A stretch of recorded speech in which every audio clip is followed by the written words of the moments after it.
welcome back to another Random Gleanings. Today we're recording. It is April 16th, which means we are one day past. Hopefully you got your stamp on your envelope and got your taxes out in the mail yesterday. Chris, glad it's over. Glad it's over. Absolutely. But I'm going to invite you and all of you to let's start talking about taxes for 2024. Right. You had some imagery. You fly a little more often than I do. Why would we be talking about taxes today? Yeah, I mean, so what would you rather have? Would you rather have a short runway, like the picture here, or would you rather have a long runway? I'd kind of rather have the long one, right? I give the pilot every opportunity to make it right. That's right. So, as we think about taxes, it's just best to go ahead and start now. And so what we're going to invite you to do is go ahead and work to get us an electronic copy of your tax return. The summary reason why is because we're going to be looking at that in third quarter planning for you, because it's really important to start now. If you've got a short runway and you think you're going to be able to do it all in the fourth quarter when you're gearing up for Halloween candy and Thanksgiving and Christmas, it just ain't going to happen. You're going to be distracted at that point. Right. And let's go ahead. I mean, because we all don't like to pay that tax bill, let's just manage or plan for, I think, really not only 2024, but beyond, because ultimately the less we give to the government, the more we get to keep for ourselves. And getting started early, I think, is the right way to approach this. I want to take you on just a quick little history lesson. I found some stats that, according to Statista, the average household in America makes about $108,000. Now, Okay. I've not done any, standard deduction or anything else, so just work with me here. But if you're making $108,000 in 2024, your total federal tax should be about $13,866. And that's without a standard deduction. That's right. That's before standard deduction. Okay. So, whether maybe it means that you've earned a little bit more and you've standard deduction down or whatever, but let's just work with that number. So about a 12.84% effective rate. If we go back in time, right? Okay, and I went back to 1986. I jumped in the time traveler, and if I adjusted those numbers for today's dollars, the 108,000 household would have been paying effectively about an 18% tax rate. So, my point here is obviously no one likes to pay taxes. No one likes to pay any more than they want to, but we're actually in a pretty competitive, pretty advantageous tax environment right now. And I'm not sure about you, but when I look at deficit spending, I'm not sure that the government can afford to keep us here for forever. I mean, the top tax rate in 2024 is 37%, and yet you go back to 1986, it's 50%. I mean, you could see some of those numbers again. You could. Look, 1963 had a top effective rate of 90%. Ugh. Yeah, and they started at 20. Right. First dollar you earned was getting taxed at 20%, apparently. Right. So, yeah, we're in a decent spot. So this is part of the reason why. Let's get started. So take us away on kind of what you're thinking. Well, first and foremost, we did a video last October during Financial Planning Month about Roth conversions. And it doesn't mean that a Roth conversion is going to work for everybody. But again, we're not saying tax rates are going up. That's right. But I mean, if you look at a chart of deficits, it's not out of the mindset that they might, right? I mean, right now a 90-day T-bill is costing Uncle Sam 5.4% annualized, right? And if inflationary numbers tend to run a little more hot over the next 6, 12, 18 months, they say they're going to cut 3 times before the end of the year.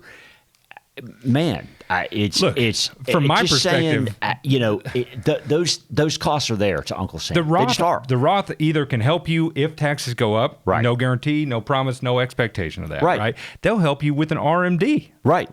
That's right. From you remove some of those dollars from the need or requirement to take those dollars out when maybe you don't need them. If you've got $1 million traditional IRA or 401k and you're doing conversions, every dollar that reduces that traditional IRA then means that you're not required to take money out later in retirement. The biggest challenge with required minimum distributions from a traditional IRA or 401k is that you begin to all of a sudden not be able to control your income.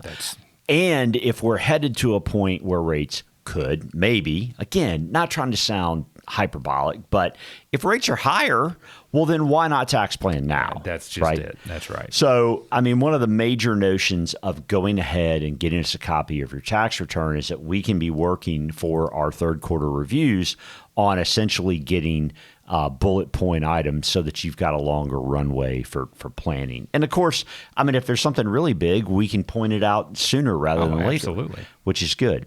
So one main thing, yeah, it is Roth conversion. Here's another list. Here's a list of potential credits that you could receive. And the green ones are, yeah, you're going to get that credit.